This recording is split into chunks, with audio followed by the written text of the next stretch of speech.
Good afternoon, everyone. Welcome to Harness Tube. Steve Surratt, David Brink, and Lisa Surratt on your camera action for you today on Harness Tube as we're at the Logan County Fair in Lincoln, Illinois. Yes, A little sir. late getting online, but I think we got everything fixed here for us, David. And great day of racing. 7 races, just a short day for us Yeah, short day. in recent days, as we've had, 12, 14, 16 races in a day. But you know what? We have the weather's broke. The humidity's broke. We have a nice little drop in temperature now. We got a breeze up here in the grandstand, so we are very fortunate for that. But yeah, seven races ahead of us today. We got 2 fairs going on, so there's a lot of action across the state. You see Altamont racing right now. They have a lot of horsemen down there, a lot of horsemen up here, so you'll see some driver changes along the card. As we get those, we will give them to you. Right now I don't have any to pass along, but I was just told that a couple drivers weren't here, so we'll see who the drivers they put up are. But yeah, we have 7 races a day featuring some top line, and I think today's the top line, the IHHA Trot. We have some maiden pace. Got some nice races on our card. We're bringing the horses out. The top line being open to the world. You just see, some horses slip through and end up at these Illinois County fairs that end up going on to do some great things. So we'll take a peek at the top lines. 2-year-old trot, 2-year-old pace, followed by a 3-year-old up and trot, 3-year-old up or pace and trot. Then the IHHA that drew 5 entrants this week or this fair. We got 5 horses all belong to the IHHA, going for a nice purse of $3,250. Followed up by a couple overnights. We have non-winners of $1,500 lifetime, also eligible non-winners of 2 races. I was thinking I saw a condition on this that was also non-winners of 1, but that would make the maiden. So here we are, 2 divisions of that, 5 head each, going for a purse of $750. We'll close out our card. All right, David, with that, we'll take a quick commercial break. We'll be back after these messages from our sponsors. Midwest Harness Report has been a strong advocate and comprehensive source for harness racing in the Midwest and beyond for over 40 years. With owner-editor Tim Conkle leading the way, Midwest Harness Report brings you the latest news, information, schedules, and stats. Uncover remarkable stories about the people and horses at the core of harness racing. Midwest Harness Report reaches thousands of subscribers every month. For advertising and subscription inquiries, call 765-212-1320 or visit MidwestHarnessReport.com.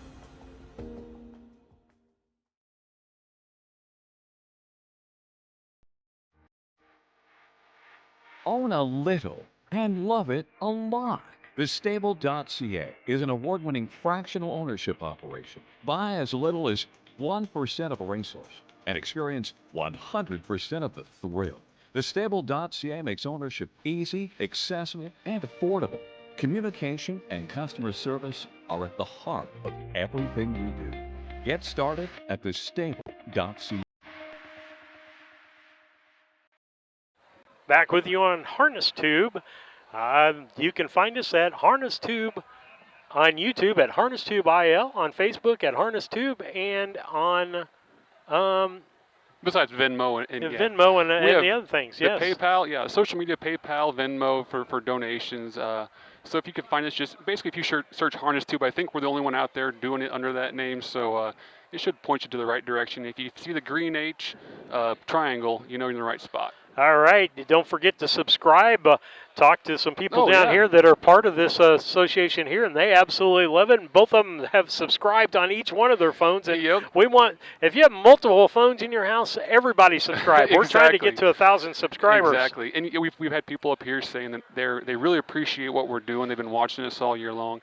And they admit it took a while to get kind of accustomed to how to find us and whatnot, and that's a learning curve. It's going to happen. We're introducing a new product to a new to a different generation and to a different audience that isn't used to seeing it. So, it's going to take some growing pains, but I think we're getting there. I think everyone's kind of coming to stride and doing well, and people are enjoying it. All right, one of the ways people can interact, Davis, with us is from the backstretch. Tell them about what they can do there. Yeah, if anyone wants to interact with us, give us a shout out. We'll give you a shout out. Shoot us a question, a comment. Give us your favorite driver, your favorite memory from the fair we're at, your favorite fair food, it doesn't even matter. But it seems like there's one I missed, and I want to get on here, Red, before it gets too late, because it seems like he always emails me, or I get the email right after the broadcast is over, and so I miss him. But Ron Huff is watching down in Medora in this cool living room where he was, I should say, at Urbana. Hopefully he's watching tonight, too. He was trying to keep us to stay cool and safe from the heat in Urbana, but I tell you what, we were up in an air-conditioned booth, so it wasn't bad. Today, they have another air-conditioned booth behind us, and we weren't fortunate enough to get into it, but it's a lot nicer night than it has been, so no complaints. But yeah, if we're ever on the air, and we would love to have you shoot us a text. You can shoot me a Facebook private message to Harness Tube, an email, a text message, whatever.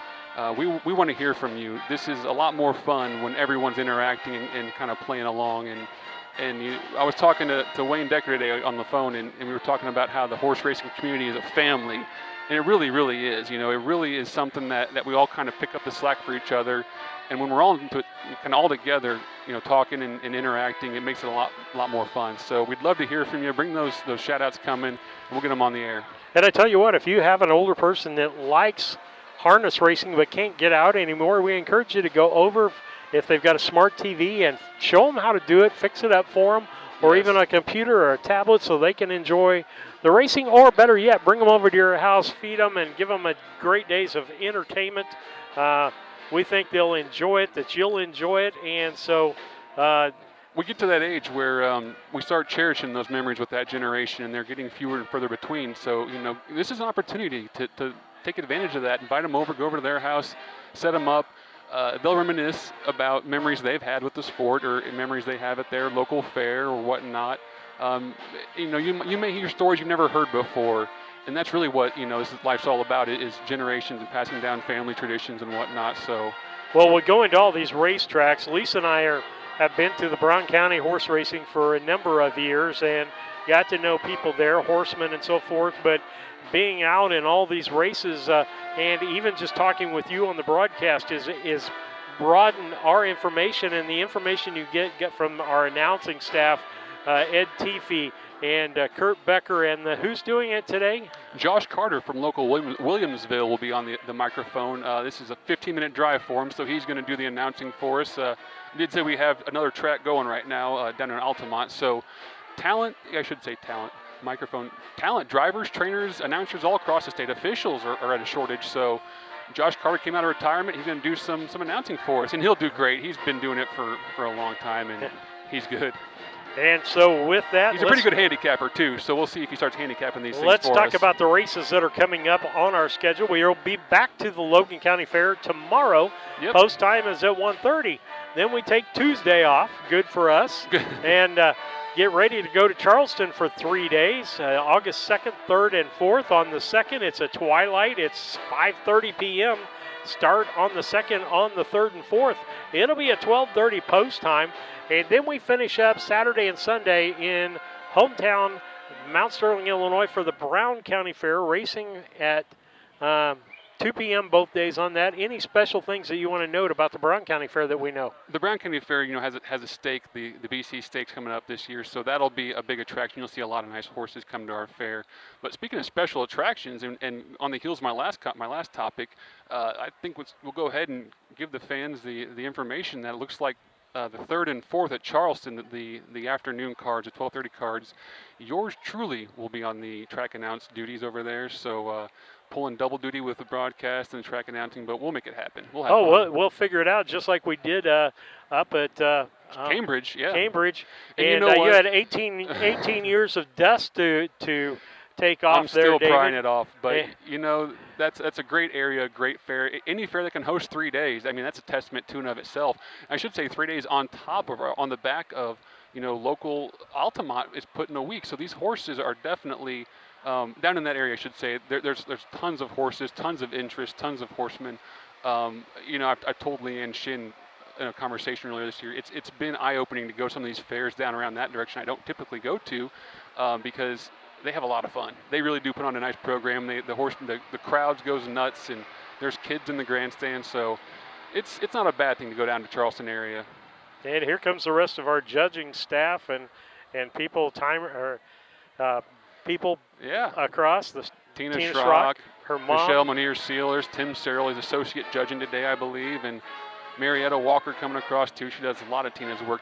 I tell you what, yesterday was the last day of racing for the Suburban Downs at Springfield and the coin meet at Springfield, and people were giving Tina a huge thanks, and it never seems like it's enough. You know, anyone who's been around this business in this state knows how much Tina and Leanne and a handful of people do for us, and it's never feels like it's enough. So they have to have some help too. Marietta's down there; she does a lot of work for Tina. Emma helps her out a lot, and Leanne, helps Tom, her brother. So, it takes a family, it takes a village to put on these races, but we enjoy it. We enjoy having y'all out here and watching. The other thing it takes is sponsors to put this on. We need sponsors or people to donate.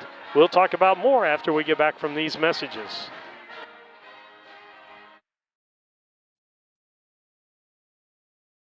Indispensable. Maximum exposure, the best sales marketing tools. The easiest way to sell your horse for top dollar. The wave of the future. Since holding their first sale 20 years ago, OnGate.com has become harness racing's leading marketplace, with over 13,000 registered users buying and selling racehorses and bloodstock through daily online auctions. Browse listings for free and buy your next racehorse at OnGate.com. OnGate, we've changed the way the business works.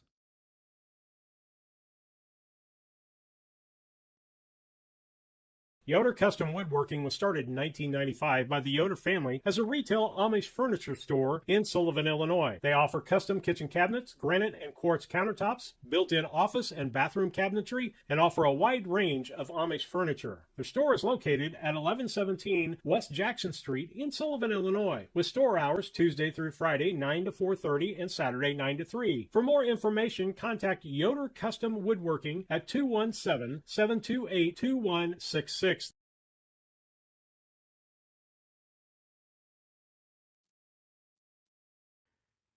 Come join us for the 25th Annual Illini Classic Yearling Sale to be held on Labor Day, Monday, September 4th at the Illinois State Fairgrounds in Springfield. Over 180 yearlings will be offered, including many by leading sires across the Midwest, as well as several by first crop stallions. It's one of our strongest catalogs ever. Find your next champion at the Illini Classic Yearling Sale, Monday, September 4th at the Illinois State Fairgrounds, beginning at 11 a.m. Central.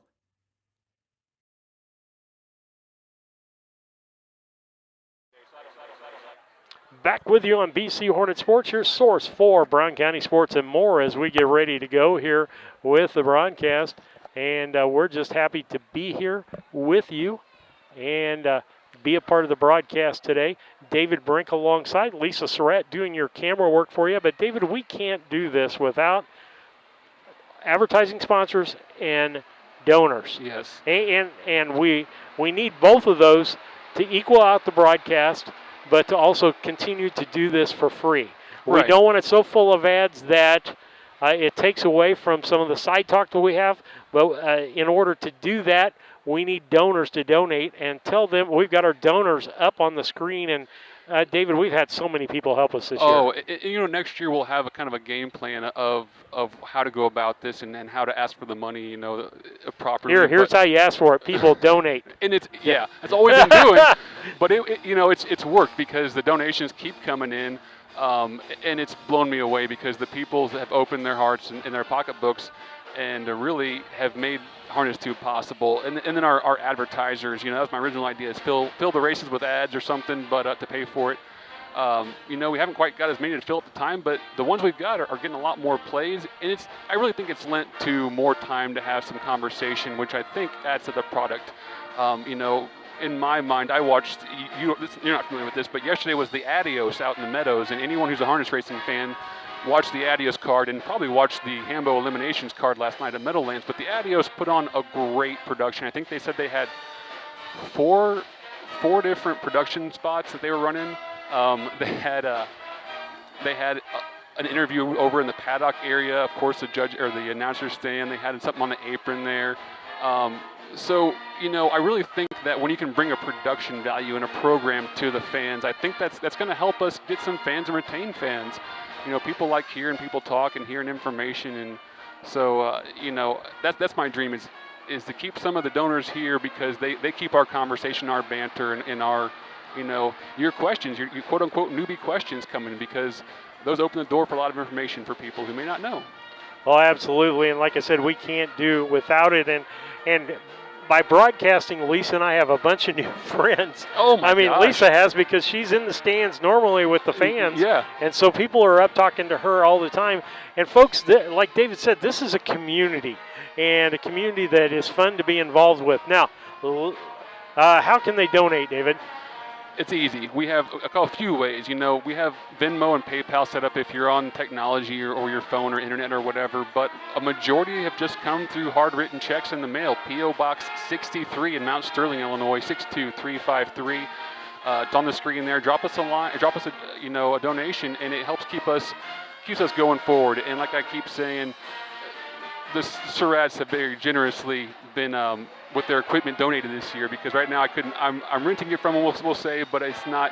I need to get my own to run this because it takes a lot. There's a lot of equipment for sure. It takes a lot of equipment and a lot of time to get things going. Just today, you ran 4 different cords to try to find the right one that worked with the audio? Yeah. Or splitters and cords and conditioners and all that kind of good stuff. And so, with that, you just never know what you're going to run into. And David's found out that my bag gets fuller every time we go out. I find something that might help us out. And a new piece in the bag today got us on the air today, because we never know what's going to happen with sound. We never do. And to describe today, now, the obstacles you're going to have, Lisa, of course, has found somebody she knows down there, okay? I should have known that.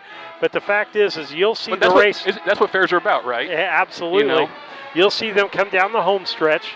You'll get that. You'll see them into turn 2. About midway through turn 2, they're going to be blocked by the motor speedway in the middle of the track. And you'll be blocked till part of the way. You'll start seeing the top of the horses just for coming the out Chapter of Chapter 11 Big Band, providing music for us before the races start here today. And so with that, you'll pick them up I want to welcome midway. everyone to the 87th Logan County Fair, day 1 of racing. 7 races on tap for you this afternoon, featuring the top line events. Several changes on today's race card.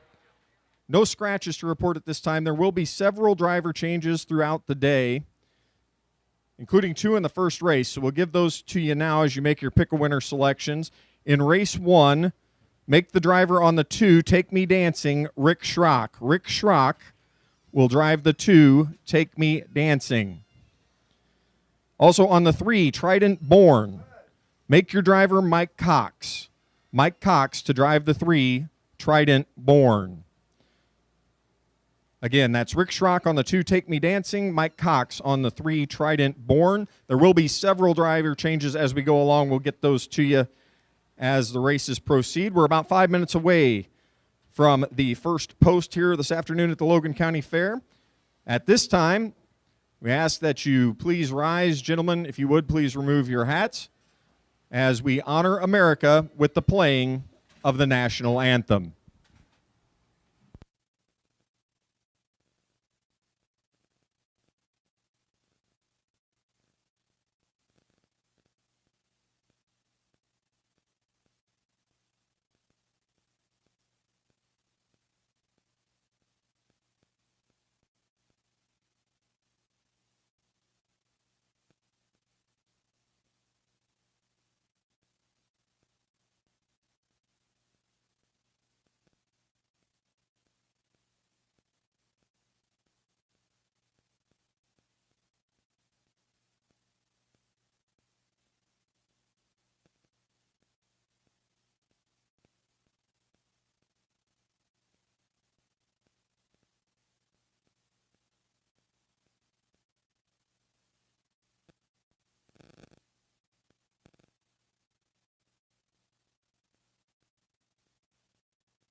Thank you, and thanks once again to the Chapter 11 Big Band. Did a fine job for us with pre-race entertainment this afternoon. As I mentioned, 7 races on tap this afternoon featuring the top line events. Also have a couple of IHHA 3-year-old and up events for you later today, along with a couple of overnight races. We'll be back here tomorrow. Post time once again at 1:30, 9-race card tomorrow afternoon, so we hope you'll join us once again for that. As I mentioned, there are a lot of driver changes today, so let's go through the card quickly as we wait on the Pacers in race 1. Again, in this first race, 2 changes to note. The 2, Take Me Dancing, Rick Schrock will drive, and the 3, Trident Born, make your driver Mike Cox. Rick Schrock to drive the 2, Mike Cox to drive the 3 in our opening race 1. In race 2, the 1, Yoder's Gracie, Jill Brown. Jill Brown will drive the 1, Yoder's Gracie, in the second race. Race 3, 2 changes to note. The 3, Coach Cutzinger, make the driver Rick Schrock. Rick Schrock to drive the 3, Coach Cutzinger in race 3. And the 4, Heavy Pressure, will now be driven by Mike Cox. Mike Cox on the 4 in race 3. In race 4, make your driver on the 2, Char the Star, Jill Brown. Jill Brown to drive the 2, Char the Star, in race 4. And the 3 in that same race, Swan of Dreams, Brian Yusko. Brian Yusko, the driver of the 3, Swan of Dreams, in race 4. On to race 5. The 2, On Glide, will be driven by J.D. Lewis. Race 5, the 2, On Glide, J.D. Lewis will drive. And the 4 in that same race, Loy's Honky Tonk Hero, make your driver Brendan Potts. Brendan Potts will drive the 4, Loy's Honky Tonk Hero, in race 5. Race 6, 3 changes to note here. The first being on the 2, Joni B. Make the driver Mike Cox. Race 6, the 2, Joni B. Mike Cox will drive. The 4, Never Till Now, Jill Brown. Jill Brown will drive the 4, Never Till Now, in race 6. And the 5, Decision Time, Rick Schrock. So in race 6, the 2, Joni B. Mike Cox will drive. The 4, Never Till Now, Jill Brown. And the 5, Decision Time, Rick Schrock. In the 7th race finale, 2 changes there as well. The 1, Tricks After Dark, Jill Brown will drive. Jill Brown will drive the 1, Tricks After Dark. And the 4, Rocking the Crown, Brendan Potts. Brendan Potts to drive the 4, Rocking the Crown, in the 7th race finale. First race Pacers coming trackside now. We'll be heading to post here in just a few minutes. Reminder, we do have a pick-a-winner contest this afternoon. See the fine folks down at the table in the center of the grandstand. If you need programs and entry fees, or entry forms, for that, we'll be giving away $10 each race. If you correctly pick the winner of the race, you'll go in the drawing for the $10 prize. So play along with us all afternoon with a chance to win $10 per race here at the Logan County Fair. Horses are on the track now for race 1. David, as we get ready, again, he noted the changes. Rick Schrock driving several races today. We've only seen him drive a couple this year. Looks like Rick picked up a lot of Wyatt Avenetti's drives. So, yeah, he's got a lot of mounts today, looks like. Yep, and you find to Mike, drive. You don't know him, but Mike Cox as well, blue and yellow colors, if he's out here yet. We've seen him maybe one fair, I think. He used to drive a lot of horses, and I said he had that motorcycle accident a few years back, and he's getting back on the bike, and he's going to get some opportunities today. There he is right there on the screen. Absolutely. And so we're ready, 3-horse race for you from the beginning, 2 changes there.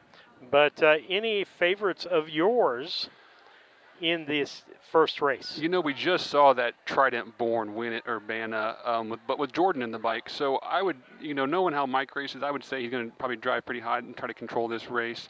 I don't know if Rick will test him too much or just kind of let Mike have the front end. It's a 3-horse race. You want to take care of your horse as best you can. So I would say I'm looking for probably Trident Born to grab the front, and then from there, in a short field, it's hard to, if he gets the fractions, it's hard to beat a horse if they get the race the way they want. Okay, I'm gonna say it's gonna be 2-3-1 is my trifecta. Oh, you're going trifecta. 2-3-1 is my trifecta for this race. Steve is getting very brave out here. I am. I'm putting everything that I have in my left pocket change-wise in this, which is nothing. And so that's about where I'm at, some pocket lint. We're getting ready to race here. We'd like for you to like or subscribe us on YouTube if you could. The more subscribers we get on YouTube, then there are things like a specialty bar. We can just send that specialty bar out every week, and it's the same every week. Yep. And so you got to have 1,000 subscribers to do that. We have over 1,000 watches. We have 1,500 watches usually per race. And so we know some of those are duplicates, but I would imagine that we've got 1,000 people out there watching or listening there's a lot. could subscribe. I can go into analytics, and I forget what they all were, but speaking of the analytics, most of our traffic does come from people who are either typing in harness tube in the search field or just get, right there on their recommended videos. So subscribe to us. First race performers now and you'll get ready to post parade. Here's Josh. Our first race is the top line 2-year-old pace. $2,000 on the line here with a field of 3 going to the gate. The 1 is ML's Party, owned by MM&D Racing LLC of Charleston, Illinois, trained by Roshan Trigg. Freddie Patton Jr. will drive. The 2 is Take Me Dancing, owned by Kevin Miller of Arthur, Bert Hochsprung of Elburn, and Brian Lohman of Broadlands, Illinois, trained by Kevin Miller, Rick Schrock in the sulky. And the 3 is Trident Born, owned by D&J Racing Stables of Terry, Mississippi. Jamaica Patton trains. Mike Cox will drive. Top line 2-year-old Pacers will go to the gate here in just a minute. Field of 3, all 2-year-old fillies here. Top line events, if you're not familiar, open to the world. You do not have to be an Illinois-bred horse to enter. Anyone can stake into these events. ML's Party, the lone Illinois-bred in this field. Take Me Dancing and Trident Born, both Indiana sired. ML's Party making a first lifetime start here today. Take Me Dancing comes in off a second place effort at Urbana, beaten only a nose there in 2:08. Trident Born has found the winner's circle twice already in her young career, including that win at Urbana over Take Me Dancing by just a nose 5 days ago. So looks to be a very competitive field here.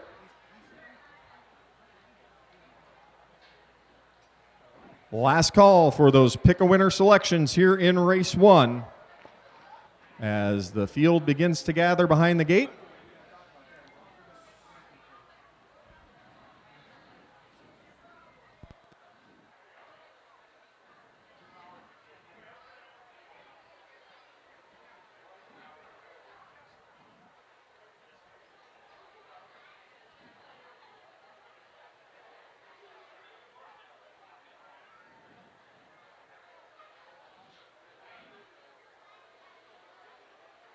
Starter Mitch Titus has now called the top line Pacers to the gate.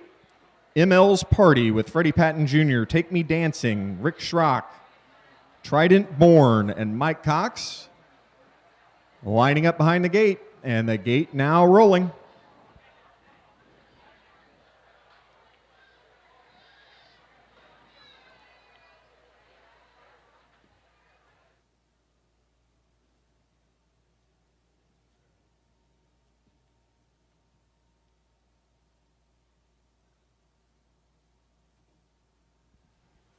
Here they come.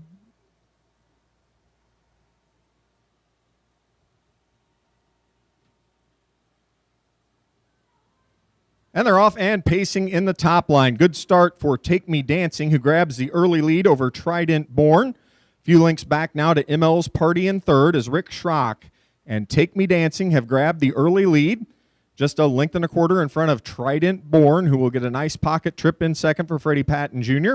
About 10 links back to ML's Party in third as these 2-year-old fillies roll onto the backstretch the first time. They're led by Take Me Dancing.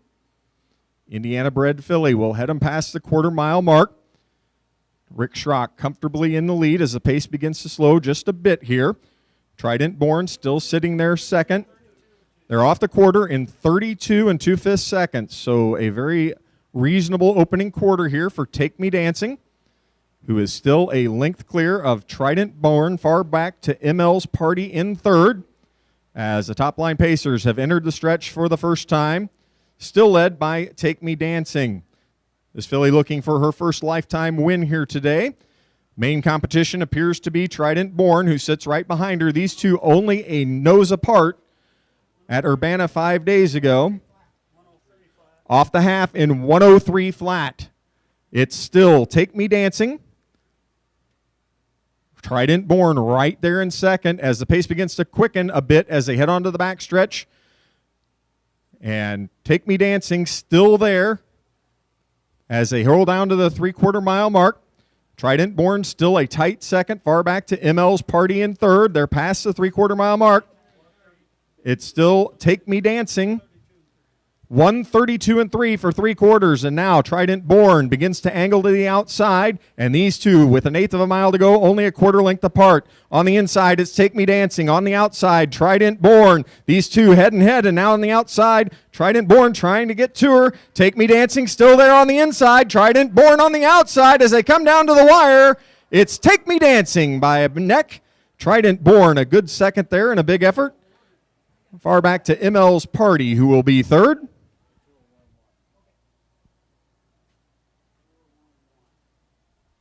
Time for the mile, 2:01 1/5.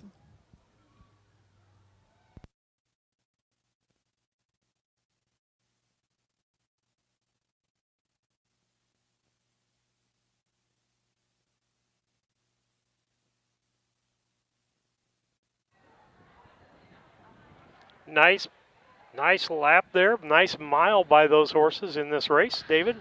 2-1 and 1 by these 2-year-olds is a great mile. And you know what? Your prediction was right and mine was wrong. And what I failed to consider one peak. You heard that, yeah.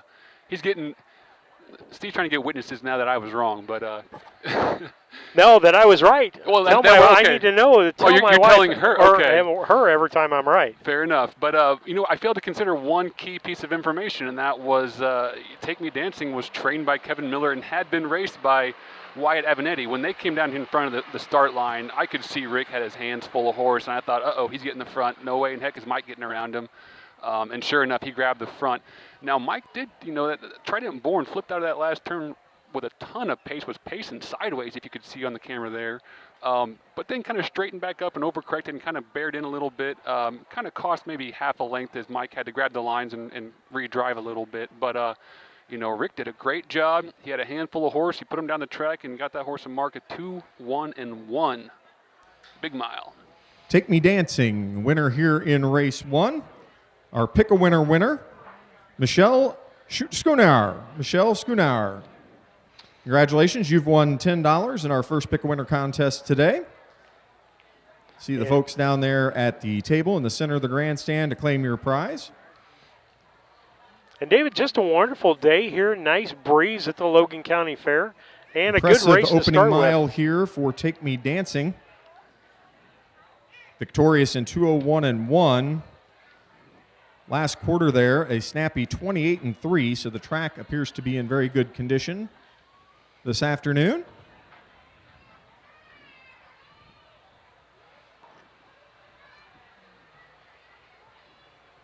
And looking around, a pretty good crowd for the Sunday afternoon. Middle of the afternoon, it's really a nice crowd, and they were cheering for the horses. And when Freddie went by with ML's Party, they were rooting for him too. And I've been that guy before, where you can't see the people. And now returning to the winner's fun, circle but, area, here is our winner in race 1. Take Me Dancing.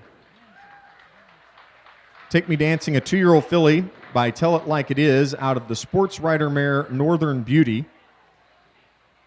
This one bred by Glenn Yoder of Indiana, owned by Kevin Miller of Arthur, Bert Hochsprung of Elburn, Illinois, and Brian Lohman of Broadlands.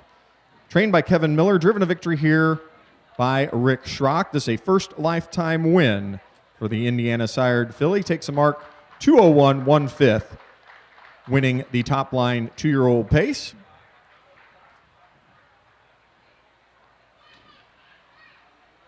Results in the first are now official. The 1, ML's Party, finished third. 2, Take Me Dancing, your winner. 3, Trident Born was second. The quarter was in 32 2/5. The half, 103 flat. 3 quarters, 132 3. Time for the mile, 2:01 1/5. Race 1 checks down 3-1-2 on the bottom. Race 2 is the top line 2-year-old trot. Field of 3 will head to the gate here in just a few minutes. Again, note the driver change on the 1, Yoder's Gracie, to Jill Brown.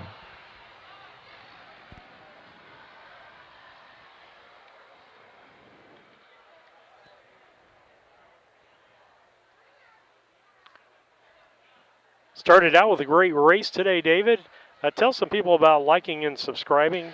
Yeah, we keep touching on it, and I think that's kind of the theme for this part of our season is getting our viewers who are watching us to follow us along, to interact with us, to hit that subscribe button on YouTube, to hit the like button on Facebook, and the follow button. You know, they all have different things they do for the person who owns the account and things that they can help with. So just hit them all. You know, and like Steve was saying, if you have different phones and multiple phones in your house or multiple accounts, go ahead and throw them all. I'll tell you, I subscribe to the Trot and Pace marketing that's been doing the Springfield races, and I'm getting notifications when they're at little county fairs in like Michigan and Ohio and whatnot, and it's been fun to kind of just pull those up for a little bit, and they're getting a free viewer out of me just because I'm a subscriber. I wouldn't have known that fair was racing had not I been a subscriber to that channel. So and that is definitely one of the advantages to be a subscriber. And I didn't sit around and watch the whole card because I didn't know very many of the horses and whatnot, but it was still fun. You know, I still enjoyed it, and that's the idea is if anybody's out there and, you know, they have a few minutes, there's a race going on, pull us up. You know, we can replace any channel on TV that you're filling time with. If there's a race going on, your eyeballs can be fixed to us. You know, it's just good, clean fun. We talk about these county fairs and people you run into in the grandstand, and you can't get away from them. And, you know, the community aspect of everyone together and coming out, good, clean family fun, you know. County fairs are in your blood, they're in your blood. Absolutely. The other thing is from the backstretch. We'd love to hear from people, wouldn't we? Yeah, and Ron Huff shot me another email. He got me this time during the broadcast. He said he's watching from his front room in Medora, so I'm glad we got Ron watching down there. The fans have become pretty regular, pretty routine, pretty hardcore, which is great. You know, I think we knew that coming in, that this community was so tight-knit. Maybe you didn't know that, but I think we can show the world how much of a family this little group is and how much fun. Trotters are out for race 2. Lisa's getting some great shots over there. Holy crap. I like those a lot. As we get ready, I'm making some driver changes, trying to stay ahead of this thing today. Yeah, Steve's going to be busy with 2 fairs going on, like we mentioned. The trainers, drivers, announcers are all a premium. And there was a lot of men down to drive today who weren't going to be here or didn't make the trip, so we have driver changes, and Steve's doing his best job to punch those into the computer for us. And I think that is Husted. I spelled it Husted. I believe that's how it's spelled. There's a Husted in today? Yep, and race 3. Is that who that was? Brian Husted, because you looked at me, you had no clue. I didn't know him. Nope, that was on. Yeah, it's on Swan of Dreams. You know, I saw him out there warming up. I didn't recognize the colors, and I thought, oh, who's the 3 horse out there? But I guess that's who it is. He must have been warming up for Dave. Yeah, I don't know. He's blue and white. I know that much. But we're getting ready for you I've got at least through race 4 done. A 7-race card today. Very short race for that. I tell you what, folks, we're going to take a station break. We'll be back after these messages. Race 2 is the top line 2-year-old trot. Midwest Field Harness of 3 Report will has head been to a strong advocate and comprehensive source for harness racing in the Midwest and beyond for over 40 years. With owner-editor Tim Conkle leading the way, Midwest Harness Report brings you the latest news, information, schedules, and stats. Uncover remarkable stories about the people and horses at the core of harness racing. Midwest Harness Report reaches thousands of subscribers every month. For advertising and subscription inquiries, call 765-212-1320 or visit MidwestHarnessReport.com. You here this afternoon. The 1, Yoder's Gracie, victorious in 2 of 3 starts thus far in her young career. Most recently took a lifetime mark of 2:19.4 while winning at the Champaign County Fair in Urbana. Our Sweet Baby Ray, 2 starts thus far, a second and third to her credit.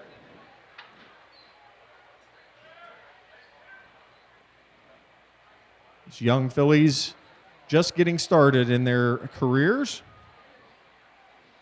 Looks to be a competitive 3-horse event. Get those picker winner selections in for race 2. Oh, I got to do that. I'm hot, as David. the field begins to gather on the backstretch. I'm hot here. I'm going to say... I know who you're picking. You picked him last time. RS. No, Yoder's Gracie at Urbana, didn't you? Yes, I did. I'm going to pick that one for the first one. Because you were right and I was wrong on that one too. And so... Lisa didn't hear that. I'm going to go 1, 2, 3. That's my call on this race. 1, 2, 3. And you know what? There's a lot of question marks on K&L Monster Man. You saw Freddie Patton's horse last race making a first lifetime start and finishing back. But these guys put these horses in this race. There's a lot to be learned for the horse, just getting in behind the gate, being at the fair, getting the experience. And if you can make a little money in a race where you get a check, it's worth it. So, this horse might be just getting in a good education mile, or might be a monster. Monster's in the name. Who knows? So, you like the 1. I'll take Freddie the 2. Why not? Okay. Well, the other thing with that, starter calls the top line 2-year-old trotters to the gate. Yoder's Gracie and Jill Brown, Our Sweet Baby Ray, Freddie Patton Jr., yes, K&L Monster Man, and Jacob Radel lining up behind the gate. And the gate is rolling. Any good horseman will tell you half of training horses is getting them ready. The other half is putting them in the right spot. Put them in the right race, the K&L right Monster track. Man lagging the gate just a bit. The right condition. Here they come. And they're off and trotting. Yoder's Gracie along the inside, out for the early lead. Our Sweet Baby Ray looks to slot over in second now for Freddie Patton Jr. Far back to K&L Monster Man in third as the field falls out in post position order. And heads around the first turn the first time, led by Yoder's Gracie, the Guccio filly. Trained and driven by Jill Brown, now out to about a 15-length lead as Our Sweet Baby Ray went on a break there in the turn. Far back to K&L Monster Man in third as this field is strung out already, less than a quarter of a mile into the race. They are led by Yoder's Gracie, who takes them past the quarter-mile pole, comfortably in front now. Our Sweet Baby Ray is in second. K&L Monster Man in third. The quarter was in a leisurely 37 seconds flat. And Yoder's Gracie has it her way all alone on the front now. Gap of 20 or more to Our Sweet Baby Ray in second, and another big gap to K&L Monster Man in third. Into the stretch the first time. Here is Yoder's Gracie and Jill Brown, who have a commanding lead as they go past the half-mile marker. Yoder's Gracie, a winner of 2 of 3 so far in her young career, looking to make it 3 of 4. Our Sweet Baby Ray still there in second. K&L Monster Man in third. The half was 1:11 flat, 34 seconds flat for that second quarter.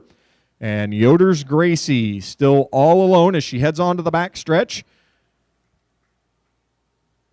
Now clear by 35 or 40 lengths, I would estimate. And Yoder's Gracie heads down to the 3/4 mile marker. Jill Brown has her trotting along very easily. Our Sweet Baby Ray still there in second. Far back to K&L Monster Man in third.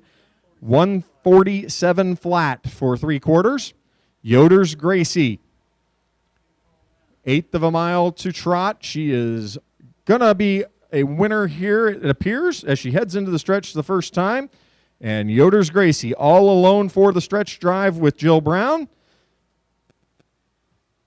Filly, a winner just the other day at Urbana. She will get it done here today as well. Yoder's Gracie, your winner in the top line 2-year-old trot. Our Sweet Baby Ray on a break at the head of the stretch, but still clearly in second. K&L Monster Man far back there in third.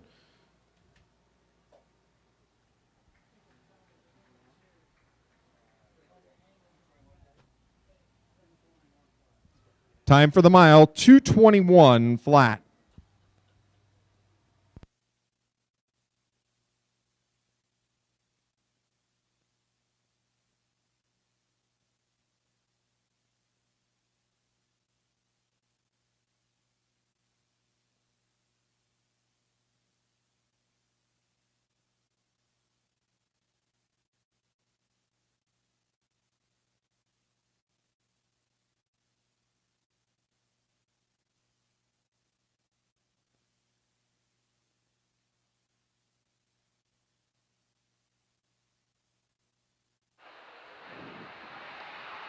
All right, David. Again, I hit the trifecta Yeah. again. Awesome. I gotta I'm stop great. letting you pick first. But apparently, and we discussed this. I think at Petersburg. No, it was one of the other places. Is you cannot do a trifecta with a 3-horse race. Exactly. Fractions in that mile, race 2. The quarter was in 37 seconds flat. The half, 111 flat. 3/4, 147 flat. Time for the mile, 2:21 flat. If you're not aware, standardbred record keeping does require for a 2-year-old to be considered a record performer to take a mark of 2:20 flat or better. Yoder's Gracie did that at Urbana 6 days ago, at 2:19 and 4. The 2:21 mark today, not a record performance, but first place is first place just the same. And Yoder's Gracie has now returned to the winner's circle with Jill Brown. This 2-year-old filly by Guccio out of the OU Man mare Nippo Brandy, bred by David Yoder of Illinois, owned by David Gingrich of Charlton, Iowa, trained and driven to victory here today by Jill Brown. This filly now 3 out of 4 in her young career with wins at Newton, Urbana, and here today at the Logan County Fair. Congratulations to all the connections of Yoder's Gracie, who wins race 2, the top line 2-year-old trot. Congratulations also to Sally Gazda. Sally Gazda, you've won $10 in the Pick a Winner contest for that correct selection of Yoder's Gracie.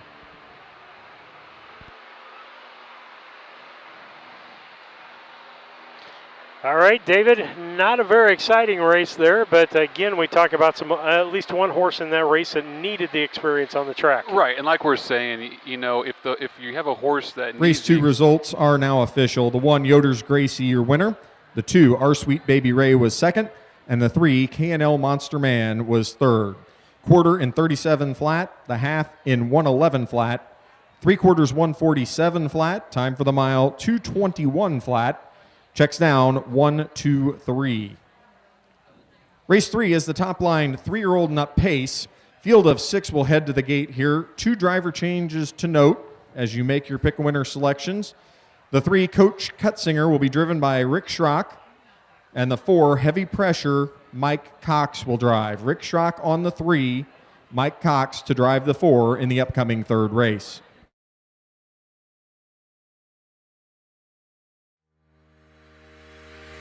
Own a little and love it a lot. TheStable.ca is an award-winning fractional ownership operation. Buy as little as 1% of a racehorse and experience 100% of the thrill. TheStable.ca makes ownership easy, accessible, and affordable. Communication and customer service are at the heart of everything we do. Get started at TheStable.ca.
Well, I'm sorry, folks. You haven't heard anything we said or the track announcer said because Steve forgot to bring the volume up. I'm going to ask you a fan question here. Okay.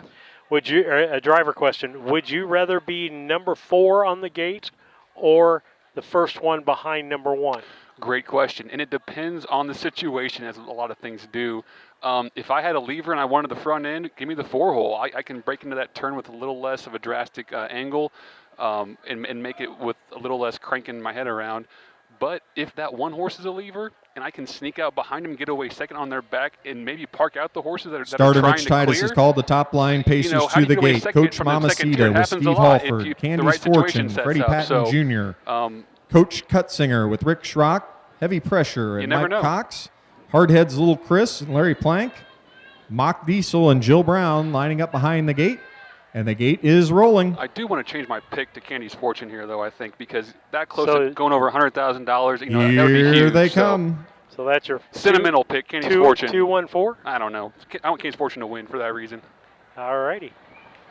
And they're off and pacing away quickly in the middle.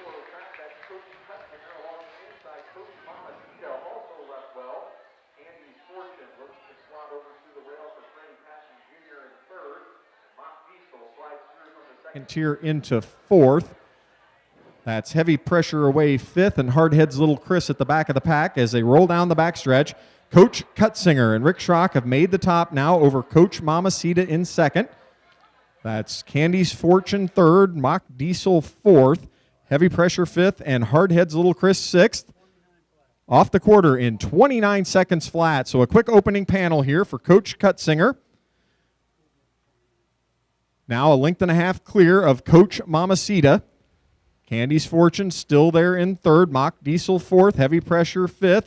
Hardhead's Little Chris 6th as they're all still in line as they come past the grandstand the first time, led by Coach Cutzinger. Coach Mamacita now edging to the outside a bit, looking to follow that one's cover. Heavy Pressure also on the move as we're 3 in, 3 out.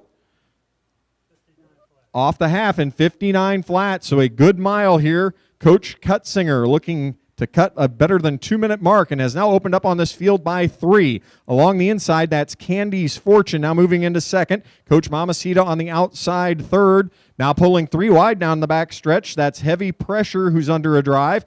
But they're past 3 quarters and they've all got to catch Coach Cutzinger and Rick Schrock, who is on the lead by about 4. They were off 3 quarters in 1:28 flat. Now rolling up 2nd. Here comes Heavy Pressure. It's Coach Cutzinger on the lead, but here comes Heavy Pressure from Heavy Pressure as these two enter the stretch together. On the inside, Coach Cutzinger. On the outside, Heavy Pressure getting to him. Heavy Pressure on the outside now takes a short lead, and Mike Cox is going to get this one home a winner as Heavy Pressure will win by 2. Coach Cutzinger 2nd. Candy's Fortune 3rd. Mock Diesel up for 4th.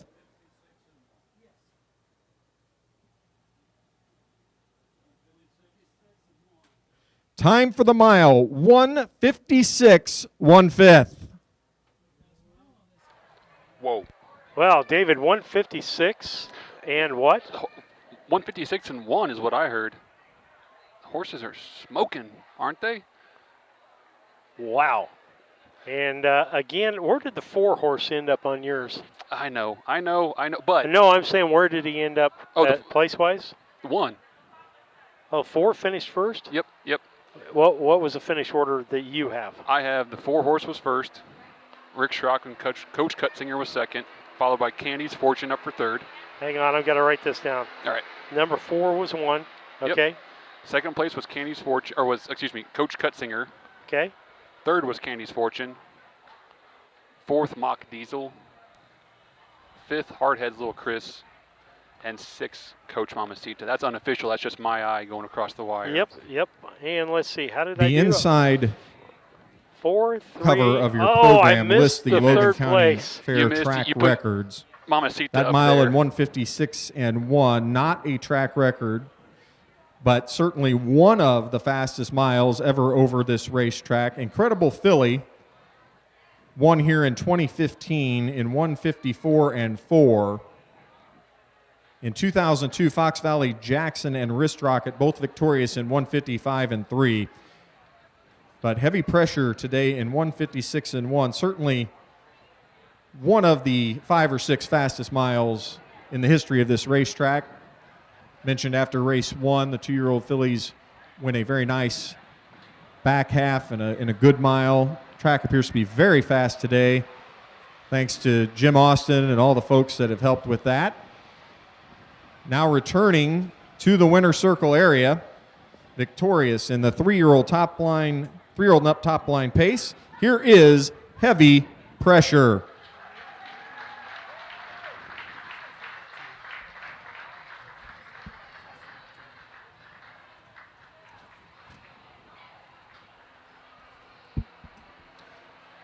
Heavy Pressure, a 4-year-old stallion by Real Desire out of the Arts Conquest mare I Know It's Sydney.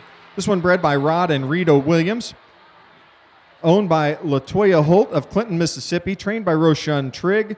Mike Cox, your winning driver here today at the Logan County Fair. Now being joined by the connections of Heavy Pressure. 3rd seasonal and 19th lifetime win for Heavy Pressure with earnings now of over $114,000. This one took a lifetime mark earlier this season at Oak Grove in Kentucky of 149.4, so a very fast 4-year-old. Congratulations to all the connections of Heavy Pressure, our winner here in race 3.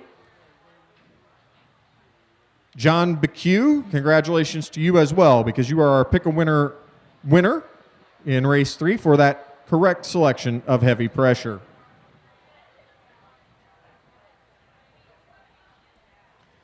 Third race results are now official.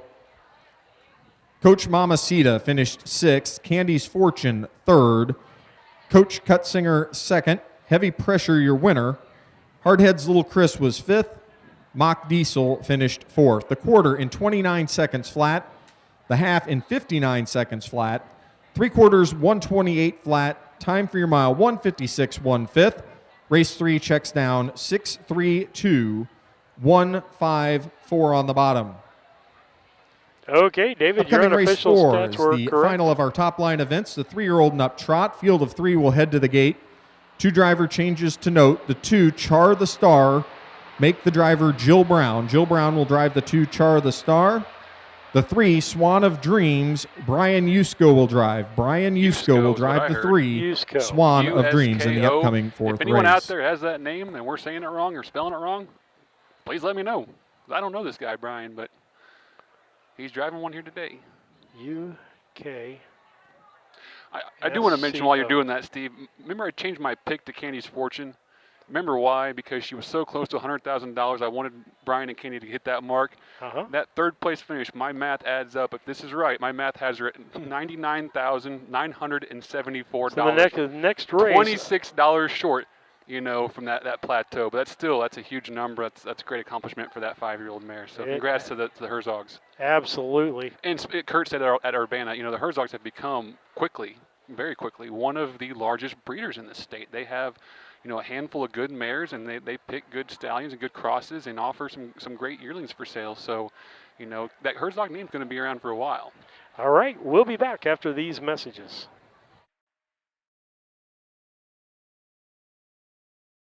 Indispensable.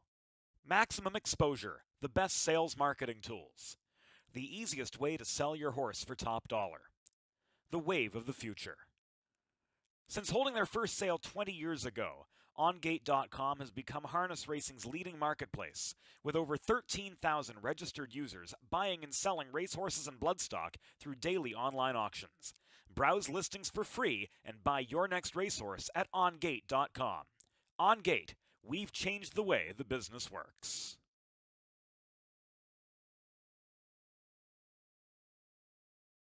Yoder Custom Woodworking was started in 1995 by the Yoder family as a retail Amish furniture store in Sullivan, Illinois. They offer custom kitchen cabinets, granite and quartz countertops, built-in office and bathroom cabinetry, and offer a wide range of Amish furniture. Their store is located at 1117 West Jackson Street in Sullivan, Illinois, with store hours Tuesday through Friday 9 to 4:30 and Saturday 9 to 3. For more information, contact Yoder Custom Woodworking at 217-728-2166.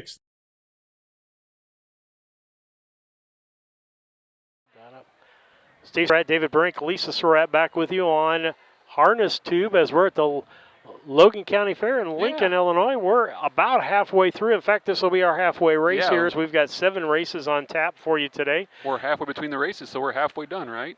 Breeze coming out of, let's see, I'm disoriented, about the north. It's coming straight from the north. That's that cooling wind we're supposed to get, right? I tell you what, for the last couple of days and what it has been around, the whole country really, we have a really nice little breeze up here. It's not bad. And so let's take a look at that. We've talked about back to the backstretch. Send us an email at harnesstube@gmail.com. Tell us where you're watching, listening. If you know Brian Usko, give us a correct spelling on his name. You know, anything. We love hearing from you. I've got, like you said, Ron Huff shouting out today, and I know a lot of people down in Altamont. But if you're out there and you want to chat with us, drop us a line. Yeah, I probably botched it up totally, so we'll do our best here, and we'll be all right. And so we got 3 horses, and I'm still going to do a trifecta because it's. Can I pick first here? Yeah, you go ahead. I just want to pick the 3-horse Swan of Dreams. Just took the track record over in Urbana, 159-4, the front end the whole time. I gotta believe that horse is coming in pretty tuned up. So I don't know Brian very well and his driving abilities, but he's getting a hot mount anyway in a short field, so he should have his way. I'm picking 3. Okay. My trifecta. Char the Star got 5th in that race over there. And I'll go 3-2-1. 3-2-1 for David Brink. Steve Sarand. What are we going to do here? I'm going to be different. I'm going to go, well, let's see. I like some of the races at the times that other horses been in. Yeah, it's kind of really hard to compare these horses. If you look closely, you got Swan of Dreams coming off Oak Grove. That's a 5/8 track, 3 turns to the mile. 1 start at Springfield, a mile track, and then a county fair half mile ripped off in 59-4. Char the Star's been around county fairs, Springfield, DuQuoin, and then wowza, you see Vernon Downs, Saratoga up in New York. Have been all over. So a lot of different services. A lot of you never know what to expect. Anything can happen. I'm going to go 3-1-2. Okay. I'm going to be different than you. Okay. And that 3 may get upset. Who knows? But I think the 3. Race 4 is the top line 3-year-old and up trot. Field of 3 will head to the gate here. Anything can happen. I know it's $2,000 horse racing, but on the line. You got to be. Here is your field. The 1 is right Wowza, owned and trained by Mike Brink of Springfield. Stephen Halford will drive. The 2 is Char the Star, owned by the Flacco Family Farms of Alexis, trained and driven by Jill Brown. 3 is Swan of Dreams, owned by the Ham Family Trust of Missouri, trained by David Brooks. Brian Usko will drive. Our 4th and final top line event of the day.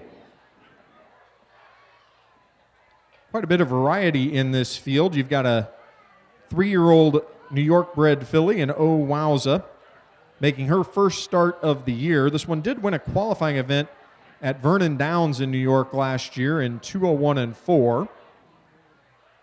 The 2, Char the Star, a winner earlier this season at DuQuoin in 2 minutes 4/5. She a 4-year-old Ontario-bred mare. And the 3, Swan of Dreams, 6-year-old gelding. He's an Indiana-bred. He's won 15 times prior to today in his career, just over $100,000 in earnings. So this one, the most accomplished of the field. Comes in off an impressive win at Urbana on July 25th in 159-4/5. So Swan of Dreams probably the one to beat here in race 4. Last call to get those pick-a-winner selections in as the field is gathering on the backstretch for race 4.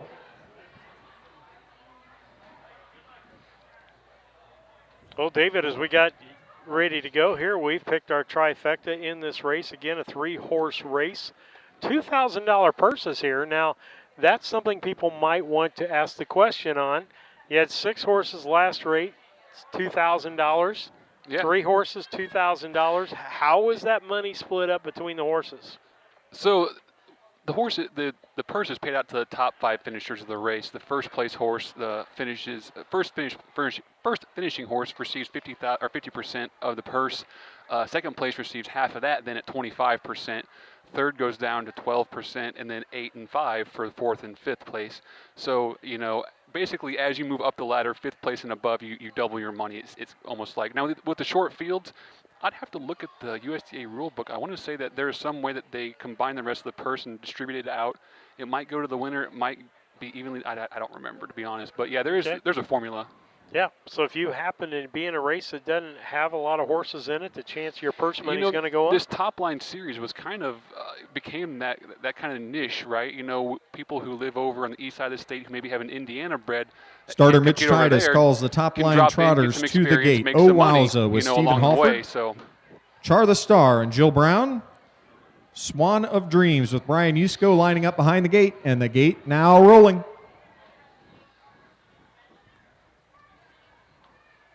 Oh, wowza allows it, lagging the gate a bit.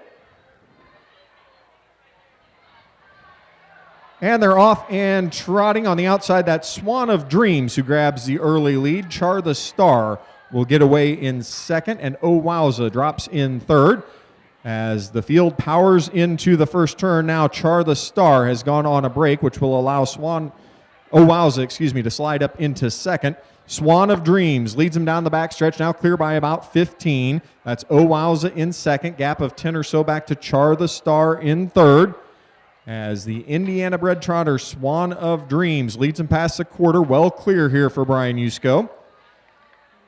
That's Oh Wowza in second, gap of 10 or more so back to Char the Star in third. Field quite strung out. They're off the quarter in 31 3/5 seconds, led by Swan of Dreams. 6-year-old gelding by Swan for All. 15-time winner in his career, and he is well clear of this field as he comes into the stretch the first time. Oh Wowza in second for Steve Halford. Char the Star back there in third as Swan of Dreams has led him past the half. Clear now by about 30. Oh Wowza in second. Char the Star still there in third. They're off the half in 102 flat, so Swan of Dreams going a nice mile here. Oh Wowza tries to close the gap in second. Char the Star still back there in third, but now on a break again in the turn. So it's all Swan of Dreams as they roll down the backstretch toward the 3/4 mile marker. Swan of Dreams, a winner at Urbana in his last effort in 1:59 4. Takes him past 3/4 in 1:35 1/5. It's still Oh Wowza clear in second, far back to Char the Star in third. But it's all Swan of Dreams with an 1/8 of a mile to trot. And this one heads into the stretch for the final time. Well in command for Brian Yusko, and Swan of Dreams trotting nice and easy down the stretch here will take the 3-year-old and up top line trot in race 4. That's Oh Wowza up for second. Char the Star will be third.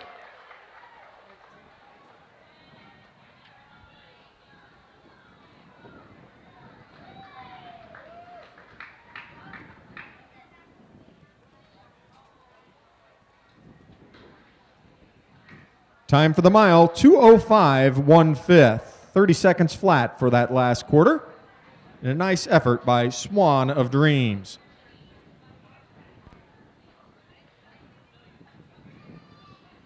Boy, David, I know. If I had money in this race, I wouldn't win a dime. But today, I picked it again. You're hot. You're really hot. And when you're learning to read the program, it really helps to kind of understand what you're looking at, because if you make sense of the gobbledygook numbers on the page, there's a lot of information that can really kind of lead you to what's going to happen. I haven't been paying close enough attention to really analyze and handicap, but yeah, you're kicking my butt. Okay, now people have the sheet at home. We don't have one on the screen, but if you've got one, how do you read this? Because I read it wrong for the first several times, and you got me Great question. out. So we'll start with the top left corner, the black type. You see Stephen Halford there would be the driver. Oh Wowza is the horse name. Moving across, you can see the trainer Mike Brink, and then the breeding in the middle row. A Bay filly, 3 years old. Crazy Wow being the dad. Conway Slassy being the mom, and her father Conway Hall. Mike S. Brink, the owner. on the far right, you can see the horse's starts and then first, seconds, and thirds. So let's look at lifetime, for instance, you'll see on Oh Wowza 5 starts, 001. That would mean out of 5 starts, 0 wins, 0 seconds, and 1/3. And it shows the earnings by year in that same row. But the information, impressive win for Swan of Dreams here in race 4. As memory serves, this 6-year-old gelding also won the 2-year-old top line event 4 years ago over this racetrack. So he likes the oval here at the Logan County Fair. Handy winner here today in 2:05 1/5. And here is Swan of Dreams returning to the winner's circle. 6-year-old gelding by Swan for All out of the Muscles Yankee mare Malfa Centura. A homebred for the Ham Family Trust of Callio, Missouri. Trained by David Brooks. Brian Yusko, your winning driver. Willis Ham down there in the winner's circle, along with trainer David Brooks. Winning driver Brian Yusko is the connections of Swan of Dreams, victorious here in race 4, the top line 3-year-old trot. 3rd seasonal and 16th lifetime win for this trotter, who has earnings in excess of $100,000. Lifetime mark taken last year at Hawthorne of 155-1. Winner here today in 2:05 1/5. Congratulations to all the connections of Swan of Dreams. David, we talked about this horse when it broke the record over in Decatur, and it works up a sweat. And when that horse sweats, it's got that gleam to it that makes it absolutely a beautiful horse. 4th race results are now official. The 1, Oh Wowza, was 2nd. 2, Char the Star finished 3rd. 3, Swan of Dreams, your winner. The quarter in 31 3/5. The half, 102 flat. 3/4, 135-1. Time for the mile, 2:05 1/5. Race 4 checks down, 2-3-1 on the bottom. Yeah, you're mentioning how Swan of Dreams really kind of lathers up and glistens. And some of those darker colored horses, he's listed as brown. 4th race, pick-a-winner, Brad Thomas. Brad Thomas, congratulations. That correct selection of Swan of Dreams has won you $10. So see the folks down in the center of the grandstand to collect your prize. Race 5 is the IHHA 3-year-old and up trot. Couple changes to note. The 2 on glide, J.D. Lewis will drive. On glide, J.D. Lewis. The 4, Loy's Honky Tonk Hero, make the driver Brendan Potts. Brendan Potts will drive the 4. J.D. Lewis will drive the 2 in the upcoming 5th race.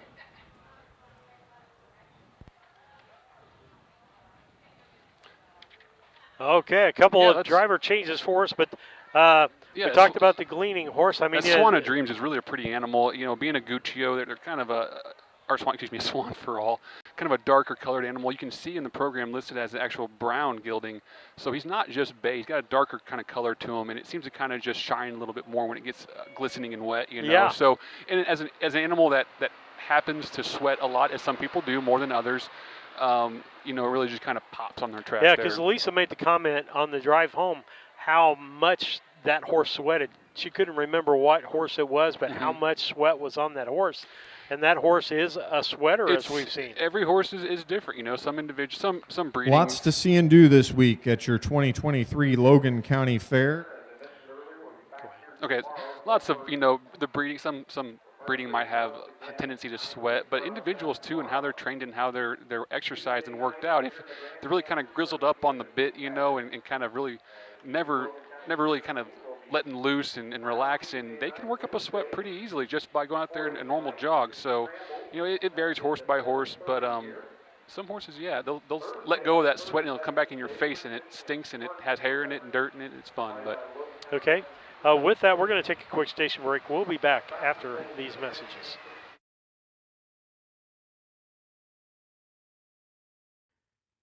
Come join us for the 25th Annual Illini Classic Yearling Sale to be held on Labor Day, Monday, September 4th at the Illinois State Fairgrounds in Springfield. Over 180 yearlings will be offered, including many by leading sires across the Midwest, as well as several by first crop stallions.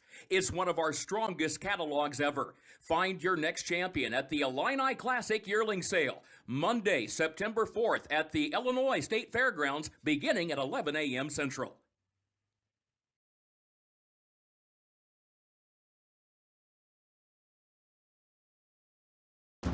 Midwest Harness Report has been a strong advocate and comprehensive source for harness racing in the Midwest and beyond for over 40 years. With owner-editor Tim Conkle leading the way, Midwest Harness Report brings you the latest news, information, schedules, and stats. Uncover remarkable stories about the people and horses at the core of harness racing. Midwest Harness Report reaches thousands of subscribers every month. For advertising and subscription inquiries, call 765-212-1320 or visit MidwestHarnessReport.com.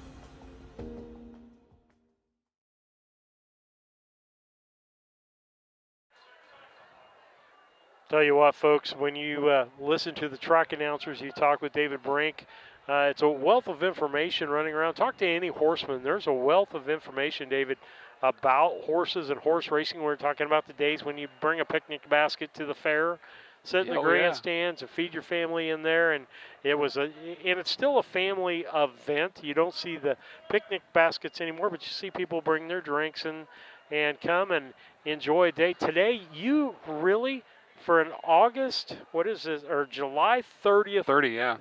30th day in Illinois. Race 5 is the Illinois Harness Horsemen's Association 3-year-old and up trot. Field of 5 will head to the gate here with a purse of $3,250 on the line. And the field is now parading. The 1 is Dawn of Creation, owned by All Right Racing LLC of Morton and Mike Brink of Springfield. Mike Brink also trains and will drive. The 2 is On Glide, owned and trained by Jerome Daniels of Springfield, J.D. Lewis in the sulky. The 3 is Aqua's Bud, owned, trained, and driven by Charleston, Illinois' Jill Brown. 4 is Loy's Honky Tonk Hero, owned by Jackson Loy of Beecher City, trained by Mike Rogers. The driver will be Brendan Potts. And the 5, EM's Roscoe P. Coltrane, owned and trained by Jacob Radel of Edgewood, Freddie Patton Jr. in the sulky. Race 5, sponsored by the Illinois Harness Horsemen's Association. So unlike our top line events from earlier in the day, all of these are Illinois-bred trotters. Dawn of Creation, the youngest performer here, the 3-year-old filly. A winner 3 times already this season, including a 159-2 score at Springfield. On Glide, 4-year-old mare, 3-time winner in 2023, and 9-time winner in her career. She was victorious a few weeks ago at Rushville in 206-1. Aqua's Bud, 12-time career winner, including a 212-3 score at Farmers City on the county fair circuit earlier this year. Loy's Honky Tonk Hero, winless in 2023, but a 6-time winner in his career. 4-year-old gelding with earnings in excess of $30,000. Took a mark last year at Springfield of 2 minutes 2 fifths. EM's Roscoe P. Coltrane, 2-time winner already this year, including a 206 flat score at Petersburg a few weeks back. Appears to be a very wide open and competitive field here in race 5. Last call for those pick-a-winner entries in our 5th race. Speaking of pick-a-winners. Yep, here it comes. 1, 2, 5. Steve's hot pick, 1, 2, 1, 2, 5. 5. You like Dawn of Creation, huh? I do. You know what? I've always kind of liked that horse, and I was looking at him really close, looking at her really close, and I feel like I'm getting burned if I pick her. So I'm gonna go 2. I like the 3 for sentimental value. Let me just finish my pick here. I'll go 2, 1, 3. Why not? But let me say why. So the 3-horse Aqua's Bud, if you look over under the 2023, 2022, there's that column over on the right-hand side. You'll see the BR-Ed Teefee and James Ray of Illinois. That horse was actually bred by Ed Teefee and Jim Ray from Mount Sterling. Top line trotters lining up behind the gate. Dawn of Creation with Mike Brink, On Glide, and J.D. Lewis. Little sentimental value there. Aqua's Bud and Jill Brown. Loy's Honky Tonk Hero with Brendan Potts. EM's Roscoe P. Coltrane and Freddie Patton Jr. Gates rolling. Here they come.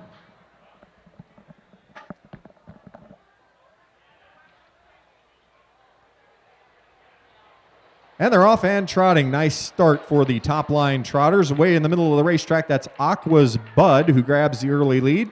On the far outside, EM's Roscoe P. Coltrane also left. Middle of the racetrack, On Glide looks for early position, and Dawn of Creation also left aggressively. As this field tightly bunched into the first turn, they're led by Aqua's Bud and Jill Brown. On the outside, that's EM's Roscoe P. Coltrane. Right inside of that one, third is Dawn of Creation. On Glide got away in fourth, far back to a breaking Loy's Honky Tonk Hero. As they're past the quarter-mile mark, they were there in 31 1/5 seconds, led by Aqua's Bud and Jill Brown. Now slotting in second, that's EM's Roscoe P. Coltrane. Dawn of Creation along the rail in third. On Glide tips to the outside in fourth as the trotters come into the stretch the first time. It's still Aqua's Bud on top by a length and a half. Now on the move out of third and up to challenge. Here comes Dawn of Creation. Along the inside, EM's Roscoe P. Coltrane is third. On Glide fourth, and far back to Loy's Honky Tonk Hero in fifth. They were off the half in 1:02 flat. Aqua's Bud has been there every step of the way thus far, but now right to her outside, here's Dawn of Creation as that one under a drive for Brink. Following that cover is On Glide on the outside in third. Down along the rail, EM's Roscoe P. Coltrane fourth, and now Dawn of Creation has made the front for Brink as they cross the 3/4 mile mark. On the inside, that's Aqua's Bud in third. On Glide there on the move on the outside as well. It was 1:32 2 for 3/4. They'll have to catch Dawn of Creation, who was opened up by about 5 with 1/8 of a mile to trot. On the outside, On Glide tries for Lewis. On the inside, Aqua's Bud still there. Behind those two, EM's Roscoe P. Coltrane. But it's all Dawn of Creation. Dawn of Creation now opening up on this field. She's going to get home a winner here in the IHHA 3-year-old and up trot. On Glide up for second, Aqua's Bud third, EM's Roscoe P. Coltrane fourth. Time for the mile, 2:02 flat.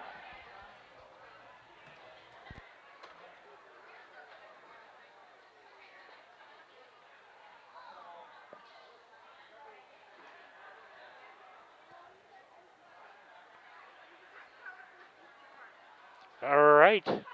A race there for us. Unofficially, 1, 2, 3, 5, 4 as far as the finish is concerned. And David Brink down to present a blanket in this horse race. IHHA board member. And so we're thankful for them and what they're doing for horse racing. David serving on that board.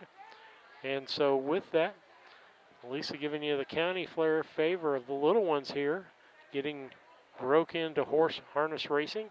As far as picks, I got the first one right. And I need to move on to race 5 here. Hang on. I got the second one right, but I did not get the number 3 horse. So I've missed the 3 horse twice today, and I've picked the 1, 2 every race so far today. But I like Dawn of Creation. I like that horse and like the way it ran when we saw it at Decatur. And so I picked that horse to win. And On Glide, saw that horse in Petersburg and thought it would do well. And then I'm just guessing. Jill Brown does a really good job. And now returning to the winner's circle area, here is your winner of race 5, Dawn of Creation. Dawn of Creation, a 3-year-old filly by Credit Creation. Out of the Look Like My Mom mare, I Like Her Charm. This one bred by Timothy Rocky of Illinois, owned by All Right Racing of Morton, Illinois, and Mike Brink of Springfield, who also trains and is your winning driver here today. As Dawn of Creation takes the Illinois Harness Horsemen's Association 3-year-old and up trot in 2:02 flat. 4th seasonal and 5th lifetime win for this filly with earnings in excess of $50,000. Took her mark early in the year in 159 2. If you would, track photographers, please hold on a second for the picture as co-owner Bill Wright is making his way to the winner's circle. We'll be here in just a moment, I'm told. So, if Dawn of Creation will cooperate.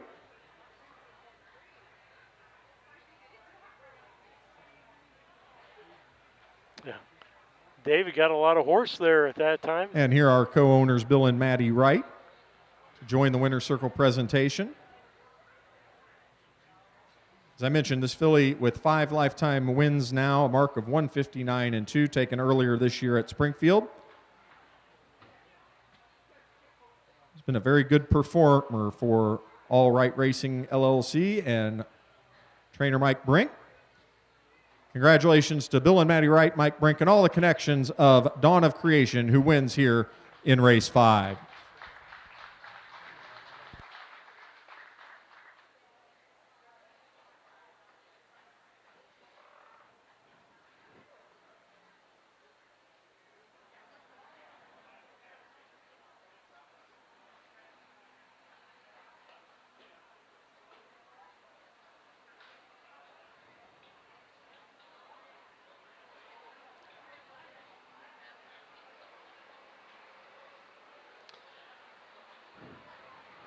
A race win for Dawn of Creation. We'll get you the finish up there with our news layout so that you see that up in front of you.